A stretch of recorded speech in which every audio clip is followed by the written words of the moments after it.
there's the guy that has all the answers to all the questions. Yeah. Okay, thank you. Yeah. Well, once again, thanks everybody for coming this morning. Also want to thank Brian, Representative Brian Best, for being here. We're not going to be able to, Senator Mark Sigabar isn't going to be able to make it today, so Brian will have all the answers to most of the questions. Whatever. I'm Hubert Hageman, and a member of the legislative committee.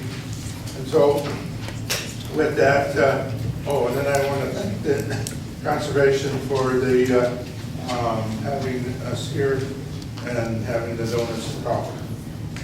So with that, we'll get started, and Brian, you can open it up with your comments. Thank you. Do you want me to stand or? Yes.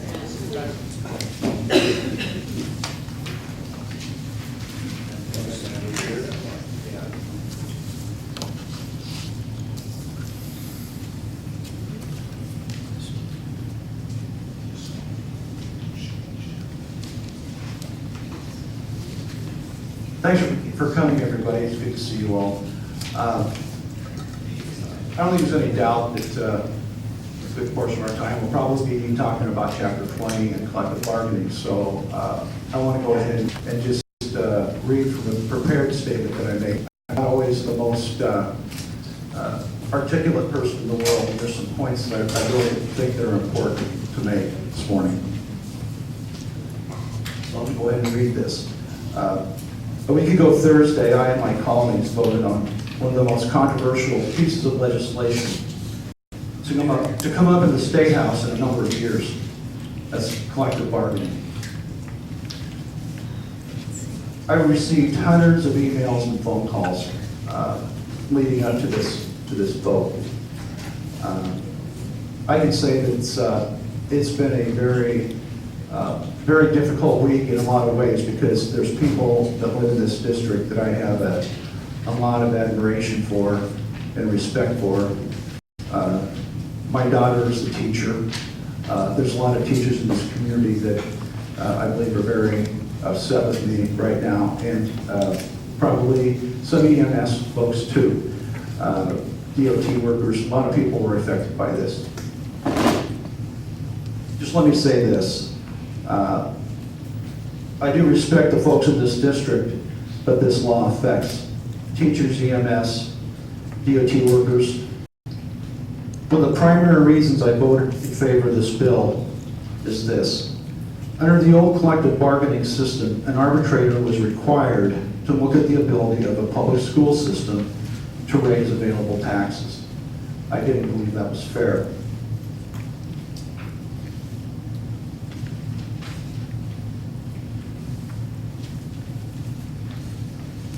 I also did not feel that it was right that administration and school boards run excellent teachers with higher pay.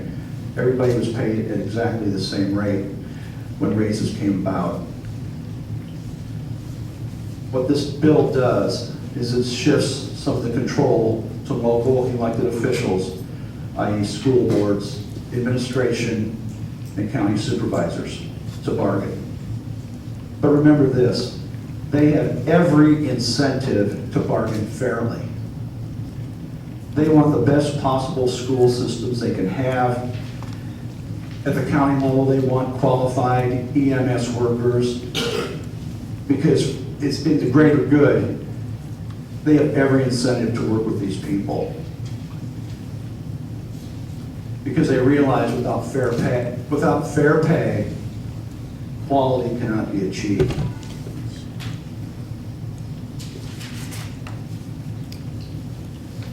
This new law still gives local workers the ability to recertify their unions by simple majority vote. Your unions can bargain for you. If they agree to choose that union representation, they may do that. This bill also allows for locals to get on a state health plan, one that has a high number of state employees that will have many more insured lives that will help bring down the cost of insurance. I've had many people ask me if I really believe that this reflects what the state of Iowa wants to do. I do believe that it does. I also understand that my votes have consequences. I've had many people tell me that I will not be reelected because of this. I can live with that. I do think it's the right thing to do. And I accept those consequences. One thing I do believe is that everybody in this room wants to do what's best for the state of Iowa. I think there's disagreements on how we get there. So I respect your opinions, and I hope we can have respectable conversations. I will say this, all the emails that I've had from this district, all the phone calls I have had been respectful. Passionate, but respectful. And I very much appreciate that. So I'll end it with that.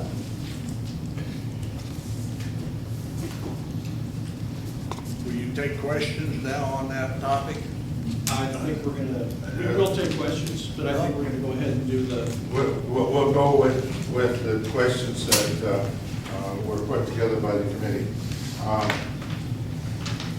The question is, please explain the proposed legislation that relates to carrying weapons on college campuses and provide an update on the status of this legislation as well as your stance on it.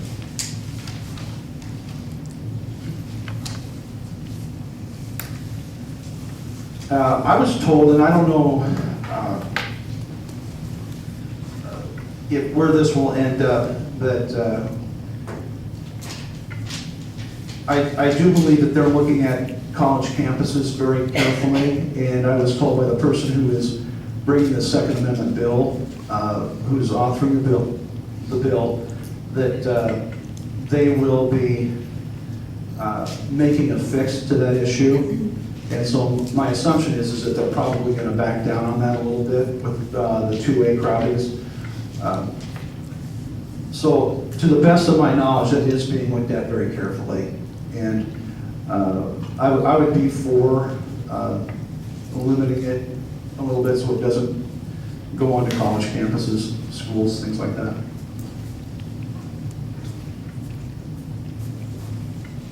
Okay, the next question is, please provide an explanation of the certificate of need and your position related to the elimination of it. Okay, the certificate of need has been in place since 1977. And what the established certificate of need does is it requires that hospitals, nursing homes, or outpatient facilities, if they want to go into a community, they have to go before a board of 5 appointed citizens who make the decision if they can go into that community or not.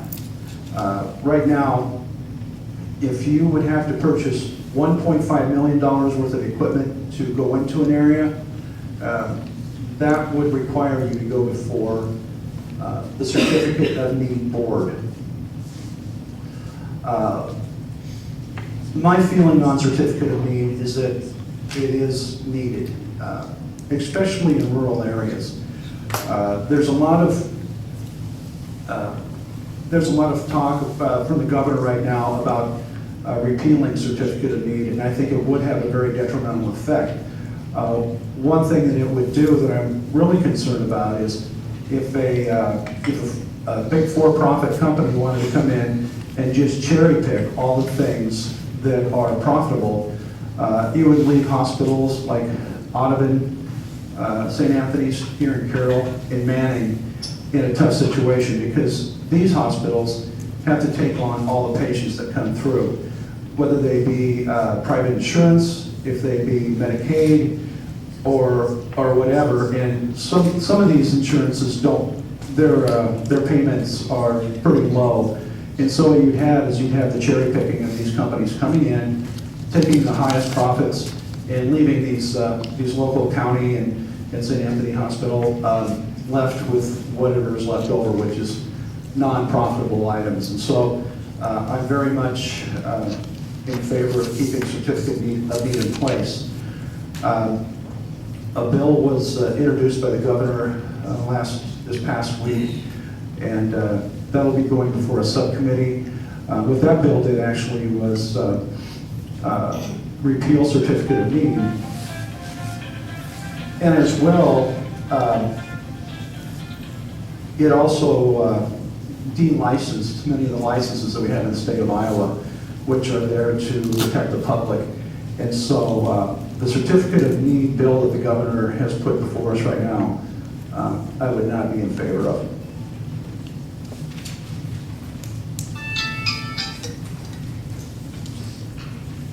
Okay, and the last question that the committee put together, and by the way, these questions were sent to the committee prior to us meeting last Tuesday, so if you have questions that you want the committee to consider for the opening questions, feel free to give it to the chamber office, and we'll work with it on down the road.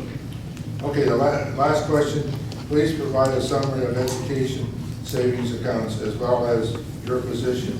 How will this impact our district and state? Will the cost come from the public education budget?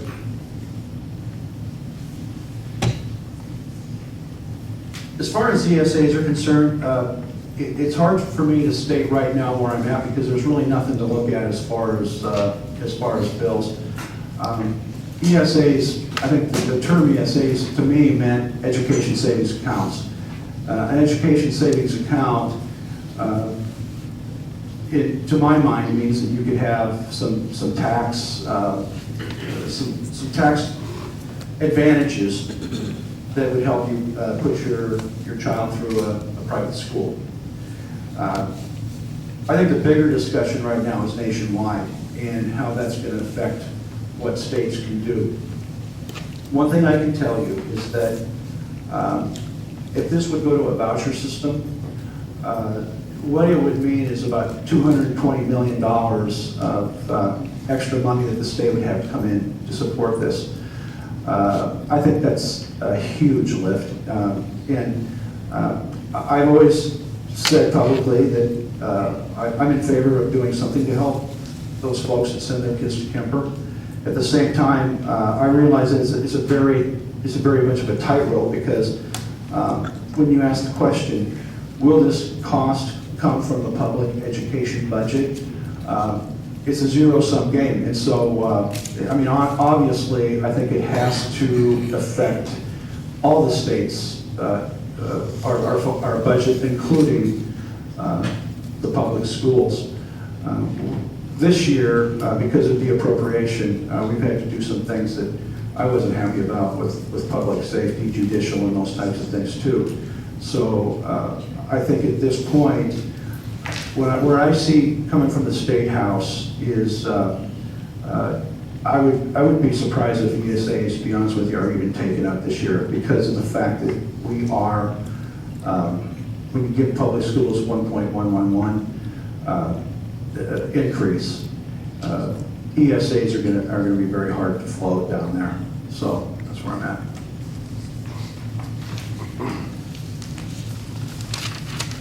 Okay, now we'll open up to the questions from the floor, but I would ask that you give your name, and if you're with an organization, state that, and if you're not, you can state that too. So with that, I'll open up to, and you back there. You started talking about collective bargaining. Your name, please? My name is Dick Searle. I live here in Carroll, represent just me. Okay. That bill that you passed did away with law that had been on the books for over 40 years in Iowa. And you attributed the problem to being with the arbitrators and their awards and so forth. Are you aware that 98% of all the contracts covered by collective bargaining law in Iowa in the last 40 years were voluntarily agreed to by the parties and did not go to arbitration? So you're saying that the 2% that went to arbitration warranted scrapping the entire thing that had worked pretty well. You gotta admit, any law that works 98% of the time effectively is a pretty good law.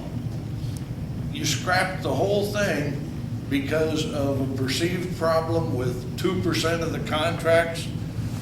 That wasn't the problem. I don't know what the problem was, other than the governor has a squabble with public unions of any type. Tied right to that, when Branstad took office originally, public education in Iowa was ranked in the top 10% in the nation. Last year, public education in Iowa ranked 27th in the nation.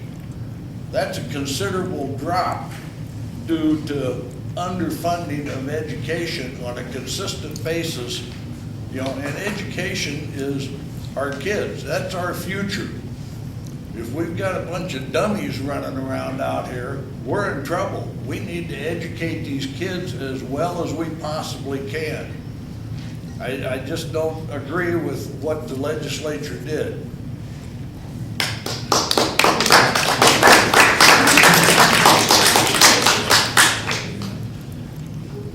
Would it be safe, or would it be fair to say that if only 2% went to arbitration before, what in this would require that more arbitration would be done now? And second of all, I do believe that, and I have been told, and many people have been told this, that school boards did not arbitrate because they knew that they would lose. Now, 2% going to arbitration, that's true. That's a statistic that's very true. But I do believe it's also true that a lot of school boards didn't engage in arbitration. The cost of arbitration was high, and their chances of winning, because of what that arbitrator could do, was very much compromised. And so I don't believe that this, I honestly don't believe that this is going to wreck the system, because again, your school board and your superintendent want the best possible schools they can have. We're giving them more responsibility in this process, but if you trust your school board and you trust your administrator, I don't see where this is going to create a huge problem. Collective bargaining came about in the state of Iowa because of abuses by management, primarily in state government. And all the things that were covered under collective bargaining, the grievance procedures, the terminations, all of that stuff, times, work schedules, safety issues, what have you, you wiped them completely away. You took them away completely.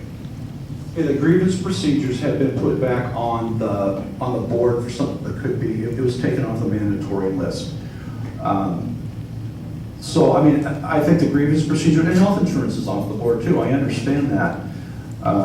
But if you have two different insurance options that you can work with, I think we're trying to give something back and make that available to public employees that I think could help greatly on the insurance issue. We hear a lot about this public insurance, health insurance, state insurance, what have you. That's a program nobody has seen yet. Is there anything in writing on it that can be looked at? Or is it just a thing we talk about is all? Well, I think that, I don't know if there's anything that can be seen and looked at yet, but to me, it seems like unless you don't believe that our intention is to provide that, which, I mean, I think we have every intention of providing that. We'll disagree on that point, but yeah, I believe that there's every intention. As with this issue the way it is right now, I don't think there's any doubt that we need to follow through on the insurance issue and do make that available to public union members. I really do. But if it's a policy that only covers routine doctor visits and you have a $20,000 a year deductible, that's devastating to most any family in this community if they have to pay up $20,000 but in the first year of the contract because of some illness, surgery, accident, or what have you, that's not insurance. That's catastrophic insurance is all that is. Yeah, but you're making the assumption that the local school board is not going to afford you insurance. They still have the opportunity to give you any insurance policy, and it can be a very good insurance policy. They still have the ability to do that. We're not taking away the right to give you good insurance. But you're not putting anything out there. Okay, You're not showing us. we what- got other people that are wanting to ask questions. Here, As far as the collective bargaining. Name? I'm sorry, I'm Chantel Rowe with Carroll Broadcasting. The collective bargaining law was pushed through relatively quickly, and can you confirm or deny the information that's out in the public that this was done to meet a deadline for a February 23rd arbitration? I don't think that's true. I don't know if that's true, but one thing I can tell you is this process was started before we went into session. It was last fall this process started. The ISEA and all interested parties, including AFSCME, were invited to come in and talk about these issues, knowing that something was going to be done. ISEA, the president of ISEA, never came to the table. She was never there. AFSCME did come in, and but there was no conversation. There was nothing saying, okay, let's do some give and take here. None of the parties came to the table. I know, and there's been some controversy about the fact that in the House it went what they call time certain, which means that I believe on Wednesday there was a deadline set that this was going to be voted on Thursday, and some folks were upset about that also. But I honestly believe that this would have been debated until the last day of session. And so at some point you do have to just say, okay, we're going to listen for 24 hours and then we're going to have the vote, because there's a lot of things we need to do this year, budget and things like that. And I think that really would have tied up the rest of the process. I'm Cleone Hermson, I'm with the Carroll Huddle Group. Talking about the insurance for the, in the collective bargaining. I understand that many lawmakers have been paying as little as $20 a month in premiums for health insurance when they should have been paying all this time hundreds of dollars, costing the taxpayers of Iowa $29,000 per month. A good faith effort would be for lawmakers to compensate the state now that they know what they've done, because you can't get onto that insurance until January. Do you support, and I understand the Senate passed, Senate filed 230. Do you support that? It's got to go to the House. And would you be willing to reimburse the state what you failed to pay in the first place? Yes and yes. Thank you. back there. I'm Doug Lighting. I've been in public education for 28 years. Now that collective bargaining has been through the mill, the next topic we keep hearing of is IPERS. Depleting IPERS, meaning we don't have the opportunity in order to do the monthly dispersals from it, that it's going to be a lump sum to go into a 401k, 403b. What's your take on that, or what's your opinion on what's going to happen? I believe the state, it's our responsibility to fulfill whatever promises were made under the original IPERS contract, which means if it waters down, dilutes what you can receive based on the promises that were made when you went on IPERS, I would not be in favor of that. I think what they're looking for is ways to, from a certain point on, new folks coming into the system as possibly talk about a 401k system or something like that, but I don't believe that it would be right to take away any promises that were made to public employees. So no, I would not be in favor of messing with IPERS to the folks that have already been in the system that have made made life decisions based on what their retirement's gonna be. When you say someone coming in, do you mean someone fresh out of college versus someone who's not fully vested? Because there's a lot of gray area between those two. Yeah, there's a lot of gray area, and to be honest with you, I need more information on that gray area. That if you're fully vested, absolutely, you need to keep whatever was promised to you. On that gray area, I need to get more information on that. I'll be honest with you. Okay, thank you. Back there. My name is Don Pryor. I'm a retired state employee, and I promise I won't ask you anything about collective bargaining. My concern, one of my concerns, and I find it interesting, you mentioned cherry picking related to the certificate of need. It appears to me that's kind of what we're seeing now with Medicaid privatization. It ain't working good, according to everything we're reading. The only positive we read in the paper about Medicaid privatization is what comes out of the governor's mouth. Where are the savings? Where is the proof? What is your position on that? You know what mine is. Yeah, my position is that the MCO issue is a real mess. Yeah. So there's something here we can all agree on today? Yes. Okay, good to hear. I own a business and have been affected by it. And the blessing for me is that I wouldn't necessarily say this is a blessing, but from a business standpoint, about 7 or 8% of our business is with the MCOs.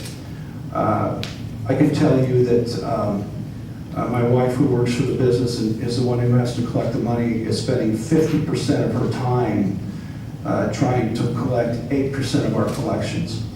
I am really disappointed that 3 companies could come into this state and be as inadequate as far as just doing the things that the old IME could do. I've always been a believer in privatization whenever it makes sense. To be honest with you, I mean, as a Republican, this was a hard one for me. We sent this out to 3 companies for what they would call the efficiencies, and I don't believe we're seeing them. And I'm always kind of mystified because the MCOs are saying that they're underneath their head, they're treading water because of the amount of money that the state has given them. And I have a hard time seeing how that can be when they're not making any payments. How can they be out of money? Nobody's getting paid. Exactly. Exactly. What did they agree to in the first place? They agreed to that, in writing. Yes, they did.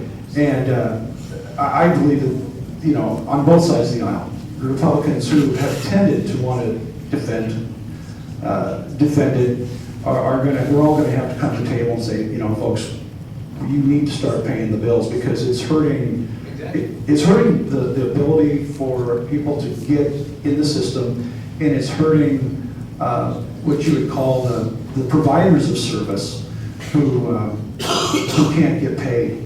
And so I sincerely hope that we do something this session that will improve that. A good friend of mine and a colleague, David Heaton, at the State House, is the person who's in charge of the budget for Health and Human Services. And I think he's starting to take this very seriously. And it's affecting New Hope Village, it's affecting St. Anthony's Hospital, it's affecting everybody out there, Carroll Area Nursing Services, all these places are getting affected in a very negative way. So something's got to happen, and it's got to happen pretty soon. Thank you. I appreciate you saying that, Carol Snyder, representing myself. I appreciate you saying that, and yet then you're talking about gun legislation. We kind of need to get on to things that affect us a little bit more than gun legislation. Well, and we will. I think gun legislation, though, I mean, I don't think there's any way of getting around it. It's going to be an issue this year. I've always been a believer in personal rights, personal property. I'll be honest with you, I don't own a gun myself. But this issue, I think, does have implications on just the rights of individuals and their property rights. And so that's why, you know, I support things that are reasonable. One thing on the 2A issues is that sometimes things really get blown out of proportion when you read, especially if you read the register and those things that are semantical issues on what's considered a machine gun, what isn't, you know, those types of things really bring up the issue, and it becomes much more controversial. But a lot of things, and as far as I know, everything that's being done with this is in many ways just bringing us along with what's already allowed under federal statute. So I don't think this is going to be the Wild West when it's all over, where people are just going to get in a duel on Main Street and start shooting each other. I mean, I just don't think it's going to be as big of an issue as people say. I agree with you in a lot of ways in that with all the stuff going on right now, this is something that takes up the oxygen. It takes time. That I'm hoping that this thing comes to committee and just gets done quickly and we move on. There's a lot of things we need to do. Yes. I'm John Cook, I'm from Carroll, just representing myself. Glad you brought up the gun issue. I'm also glad that you said that they may be rethinking the business about banning, allowing guns on college campuses. I know from when I was in college, they did a bunch of college-age kids and booze and hijinks, and that's kind of a recipe for kids getting shot. The issue on this is how is that law going to make me and other islands safer with a stand your ground thing? Some paranoid with a gun can decide in his own mind that I'm a threat and shoot me and get away with it. And I may not be perceived as a threat, but that might not be true for somebody who looks different because he's black or has long hair and a bunch of tattoos or is a Sikh wearing a turban. So I think it's a threat. Stand your ground, I think, is a threat to islands. Okay, your point's well taken. One thing I would say, understand your ground though, is that if you have a gun and you think you have a right to shoot somebody because you feel like you're threatened, there's still a lot of things that you have to prove. You can't just say, well, he had dreadlocks and man, he just looked, you know, I was just really, I was intimidated by him. That would be murder. That'd be murder one. There's no getting around it. There's still a lot of safety. I wouldn't say safety, but there's still a lot of statute that does not allow you to go over the top. You know, at one time, in your own house, if you felt threatened by a burglar, you had to prove that you had no options but to shoot him. You had to prove that you had a way to egress from that house before you would be able to defend yourself. You know, I think it can go too far both ways, and I do think that was too far in one direction, in that you couldn't even defend your property. This is the pendulum swinging, and I think we do need to be really sensitive and look at those issues. Second Amendment is not my wheelhouse by any means, but I'll be concerned that we make sure that this doesn't go too far. Hi, my name is Kelly Canales. I'm with the Carroll County Huddle. My question is about Senate File 288. It seeks to create a partisan balance within faculty at Iowa universities. Faculty applicants can basically be disqualified from the job if their political party affiliation disrupted this partisan balance. When I was in college, I didn't study politics, political science, anything like that. I don't remember ever discussing politics in my classes or knowing my professor's political party affiliation or ever even thinking about it. I wasn't there to talk about politics or consider their view regarding that. I was there to learn the subject they were teaching. I don't see what political party affiliation has to do with their abilities as a professor or the quality of their research. How do you feel about this issue? my youngest daughter graduated from University of Iowa about 3 or 4 years ago. And she was in a literature class. And the literature class was really more about, I don't know if it's called literature, maybe it was composition. It was about your ability to write. And she wrote an essay about a conservative person in Washington, D.C. who was, she believed in, I believe she believed that we needed to go towards less public education and maybe a little bit more towards a system where you had the charter schools and stuff like that. It became very controversial. It's the only D she ever received. Now that being said, I mean, I do believe that in the college campuses, there is a very left-wing ideology. But that being said, I think it's crazy to try to do a mind thought on a professor as to if he's far enough to the left or far enough to the right. No, that's going over the top. I would never support that. How did your daughter do in all the other competitions? She was an A student.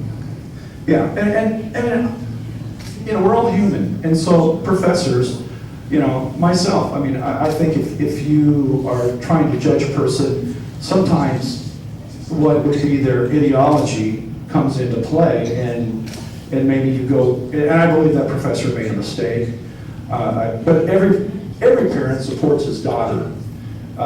So maybe she just wrote a bad essay, I don't know. I'm not going to tell you I know 100% what happened there, but again, you know, for there to be some type of a litmus test on if you're too far to the left or not, I don't think that that's anything that the state needs to be involved in any way, shape, or form.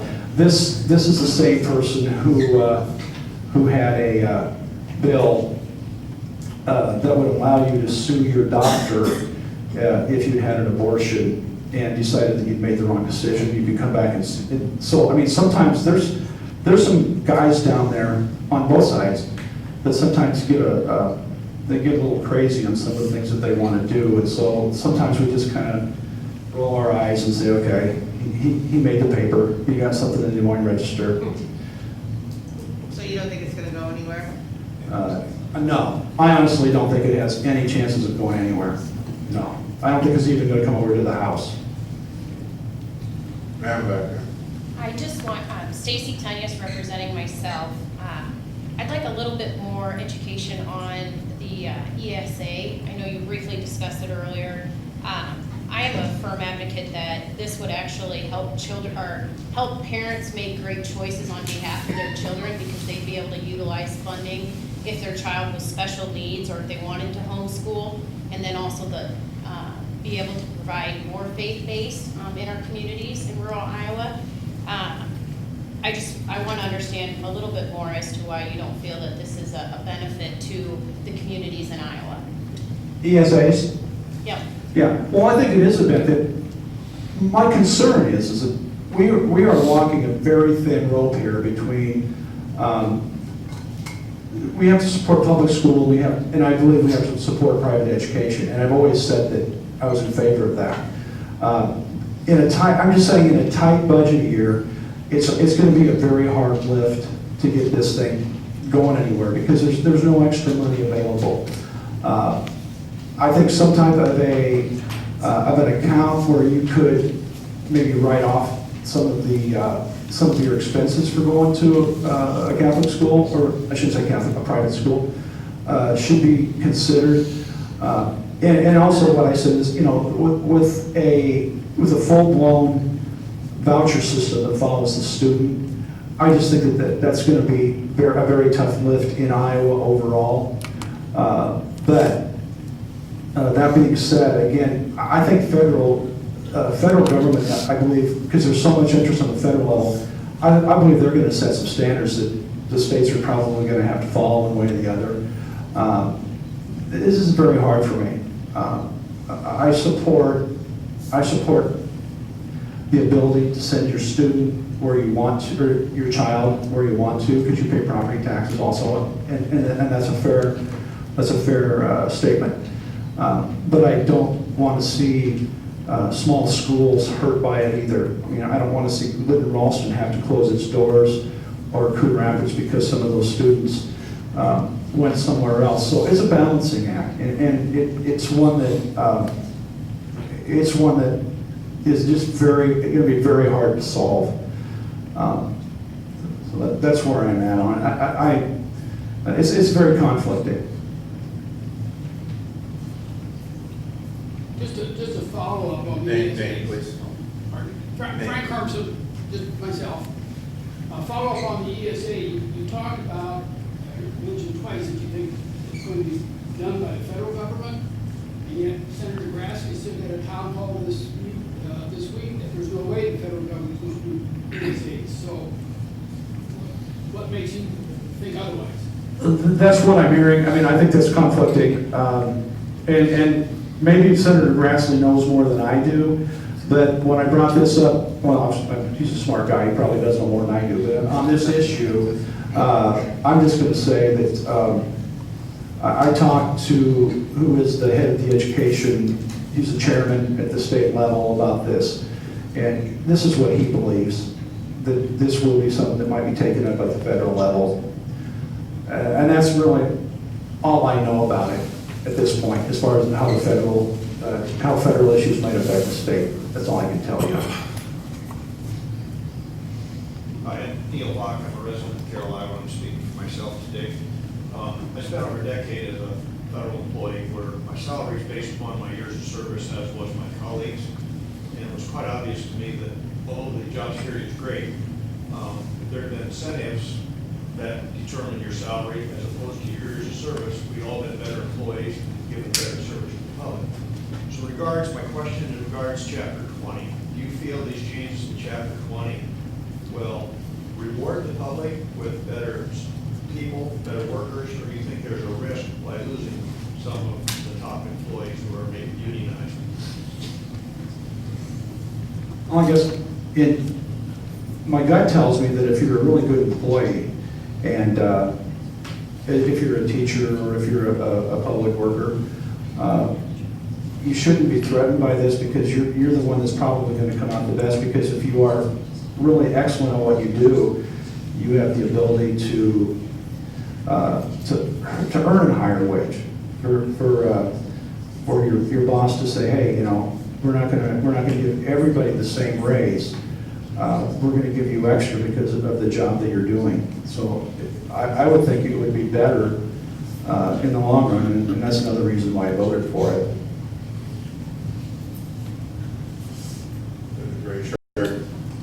Yeah, my name is Matt Hosenthal from Carroll. In 2010, the people of Iowa passed a bill to start the Natural Resources and Outdoor Recreation Trust Fund. And to my knowledge, correct me if I'm wrong, I don't believe the state legislature has funded that yet. I'm curious on your stance there, and is there a possibility that we might be able to get that done this year? I hunt and fish regularly. I grew up in Missouri, and the opportunities to hunt and fish there were quite a bit more than what we have here based on the public conservation land, state land in Missouri. There's a lot more public hunting areas. Here in Iowa, we have great hunting, but the access to public lands is somewhat limited. We also have this water issue with the Des Moines Waterworks. This trust fund would fund more conservation practices, which would help with that issue in itself as well. My son here, he enjoys hunting, and the habitat, the wildlife numbers have gone down the last several years. I work in agriculture, and our habitat has decreased substantially in the last few years. So I just urge you to fund that legislation that people passed back in 2010. Yeah, your point's well taken on that. The way I understand the law, that as it was implemented, or the vote that the state did, was that the next time there would be a tax increase, that 3/8 was required to go towards this. And so there hasn't been a tax increase since then, and so it's it's kind of hard to understand where their intent was. I think we do need to do whatever we can to make Iowa a good place to raise a family and have good outdoors. And I guess I'm kind of an open book on it right now. I don't think it's going to be, I don't think any action will be this year on that particular issue would be my guess. I haven't made a decision on where I would fall if there was a vote. Sometimes it takes, it's tough to ever raise taxes. And a lot of times, people who may have voted for the referendum come back and vote you out because because you raise taxes on them. So I'm not, and after saying that, I mean, honestly, after what, the first vote that I had to vote on when I got into the House was the fuel tax vote. And that was one that was very controversial. A lot of people didn't like it, raising the dime. I believe that was fair because it was a user tax. And that there's nothing fairer than a user tax if you have to raise taxes. This will be something that I think it keeps coming back, and sometime it's going to have to be decided.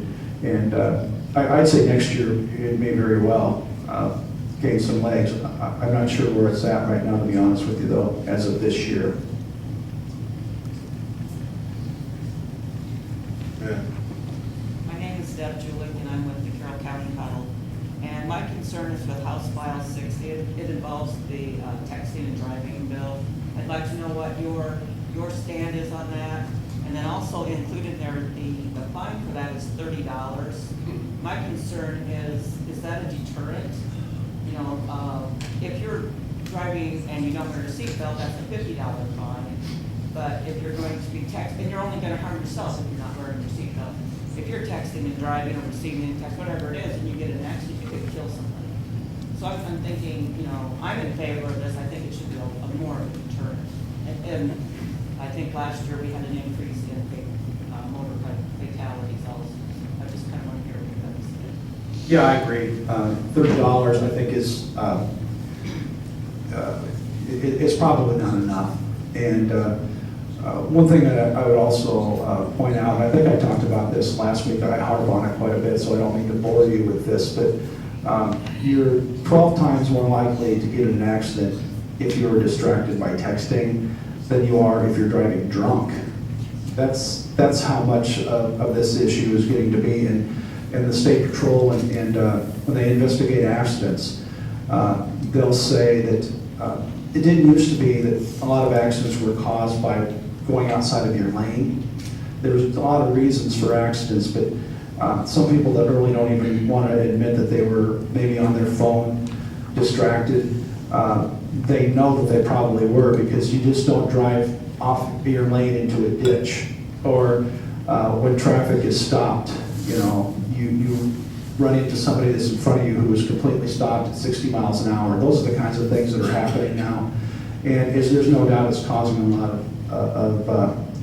of lives. One thing that was really interesting is the last couple of years, there was even, I think there was some dissension between police officers and sheriffs and highway patrolmen about passing this bill, because they didn't really know where. It was so ambiguous. You know, what do we do? How do we define intent? Okay, you could actually be trying to get to your phone to make a call, and you wouldn't be breaking the law, but you could be texting, and then they had to prove that you were texting. It was a mess. Hands-free is the only way to make this thing work. I agree. Yeah, yeah.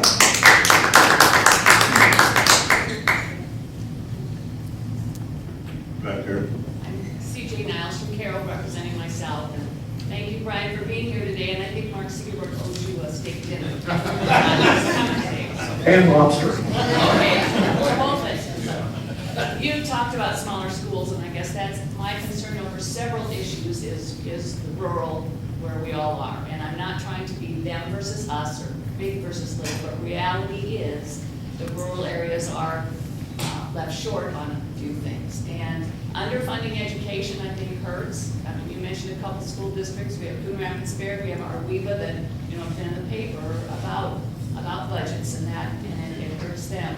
I think collective bargaining will hurt the rural areas, because Minnesota's waiting to grab Des Moines teachers. Des Moines district's gonna grab our teachers, and, you know, we're gonna have to work harder, and we can't afford to pay what larger districts do. So that's my concern. It's like long-term thinking, what are the consequences, and I think that's one. I haven't thought about the IVERS, but if that's going to be a discussion, I would suggest that whatever changes you make for teachers or the other unions you're talking about would also apply to state legislators who get IVERS. Closing the workforce offices, you know, a few years ago, that was rural area, we were closing the offices, but we were gonna put kiosks up, which they did. And of course, now they've taken away those kiosks, or they don't work, or they closed them and they didn't tell anybody, so that's one more thing. You know very well the Iowa Department of Transportation deal on rural Iowa. And the last thing would be the voter ID bill. I see that as totally unnecessary, and we can't afford it. But I also see it as being getting to be an older voter all the time. I do know that the more restrictions you put on people, the more nervous they are, and they may just say, well, forget it, I don't want to go. So I just think that would be a bill not to mess with. We have, you know, all the big things we have to deal with. I think the voter ID is a ridiculous issue. Okay. One thing I wanted to mention, you brought you talked about the rural schools issue. And one thing that I think will be done this year, I hope to God we finally do this, is at least give these local districts the ability to use some funds to help them with transportation, funds that are sitting in an area that is not being tapped because of the way we put all these different things in silos. And transportation inequities is really becoming a big buzzword down there, and it needs to be addressed. Basically, if it costs you $100 or $50 in Des Moines to pick up your kids, $50 per pupil, and it costs you $750, that's $700 that these rural schools are out, and you know that's general fund money that they could be putting into their teachers and things like that. That's one thing that I think we really need to do to try to help out in any way we can and give those local entities the ability to do some things. So that being said, you know, rural schools, you know, and where is the breaking point? You know, where do you have to make the decision if you've only got 15 students per class? You know, we want to do whatever we can to keep these schools open. I sure do. But you do reach a point where, you know, it's just the economics that can't make it work no matter what we do. And but I'm sensitive to that. I can't imagine what it'd be like in my hometown to see my school, just an empty building there. It makes me sick to think about that. And Coon Rapids and Audubon and Manning and all these towns that are, you know, that they're being, their schools being somewhat threatened by all this. So that's something that I think we're all expecting, at least all the rural representatives are very, very cognizant of. And the one thing that we can do is, if there's schools sitting there with $250,000, $300,000 sitting in an account they don't need or they can't get to, it just kind of seems silly to me that they can't reach into that and let those locals decide, the school boards and the local entities, how they can use that money to help to put in some other areas where they really are short. One thing that comes up a little bit is the SAVE fund, the 1% tax, you know, that we have that goes to infrastructure, which is I think in 2029 is due to sunset. I do think we need to make decisions on that and allow that to, well, it's going to be a vote, but I mean, I would definitely vote in favor of it because schools need to know now if they're going to bond out how far they can go, and it's getting to the point where they can't bond out to the full bond because there's no certainty on what's gonna, there's no certainty on what's gonna happen. So that's another issue I think that we need to take up. Loretta? I'm Loretta Hanson. I live in Carroll. I'm 92 years old, probably the oldest one here. But I would say, I would suggest if you don't have a permanent phone mounted in your car, do what I do. Pull into a parking lot, make your call, and then go. I agree, but that's what's gonna have to happen, you know, if you've got Bluetooth or whatever, you know. But even to use your Bluetooth, you know, you have to sometimes push the dashboard and do different things. You know, we got used to seatbelts. We thought that was the biggest, you know, nobody was happy when the seatbelt law passed. There's no doubt it's saved lives. And saved on medical costs and things like that. One thing I found is, you know, I have libertarian in me, but when you get down there and you see the effects of what happens when you don't do this, you know, like with the texting, innocent people are dying all the time because of texting.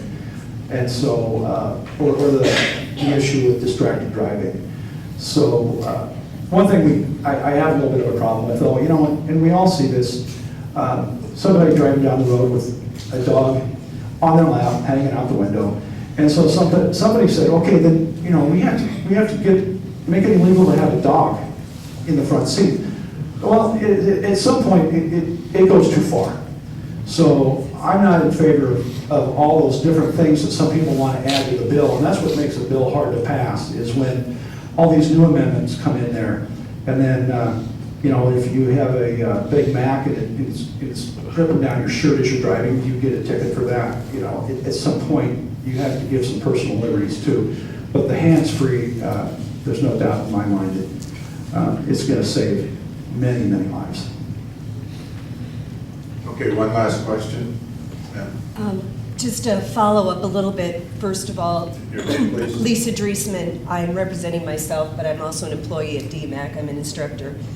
I'm a teacher of an EDU 213 class, which is the first class that people who are interested in going into teaching must take before they can enter a program.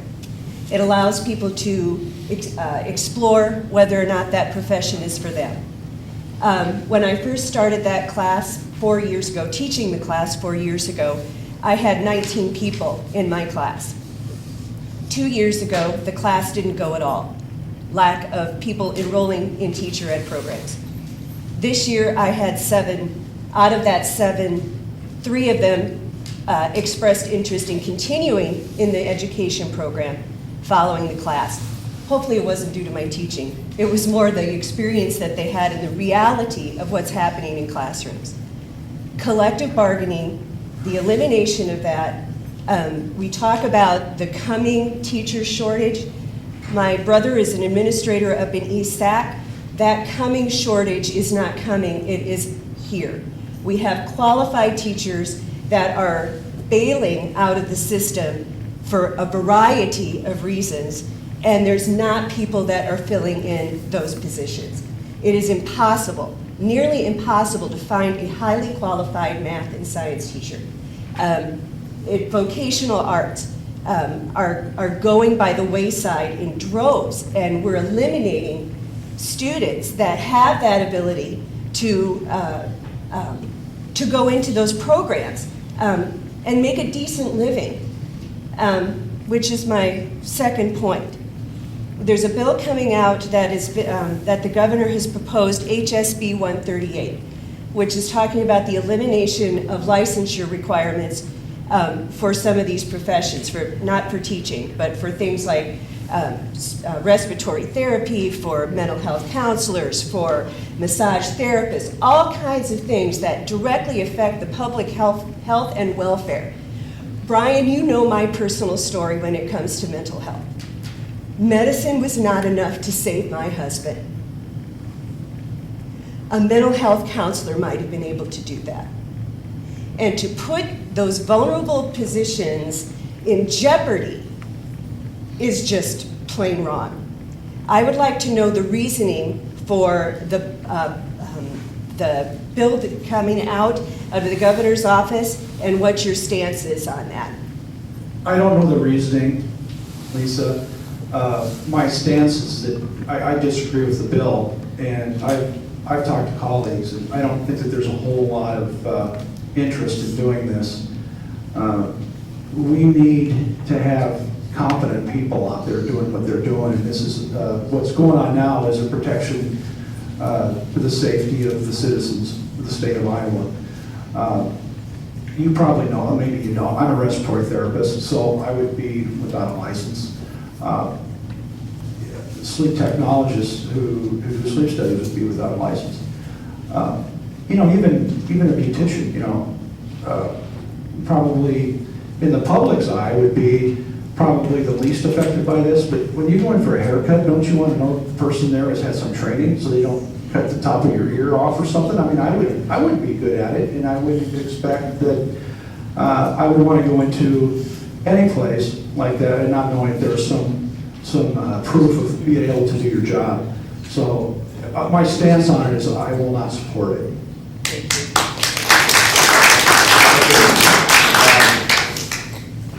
We've run over a little bit on time. Let's give Brian a big round of applause.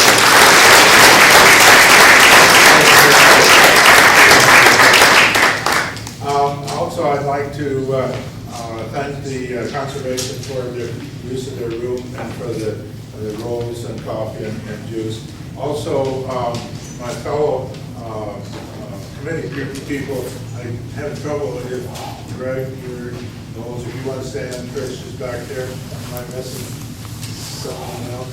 John was here, Joel Lundstrom was here, but anyway, thank you for those. So with that, we'll wrap this up. The next forum will be March 11th, 2 weeks from today, at the Manning Regional Health Center at 1550 6th Street, Manning. So with that,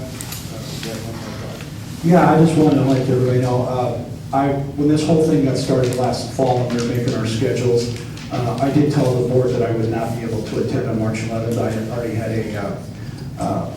another engagement for that day, and so Mark will be down there, but I will not be attending on the 11th.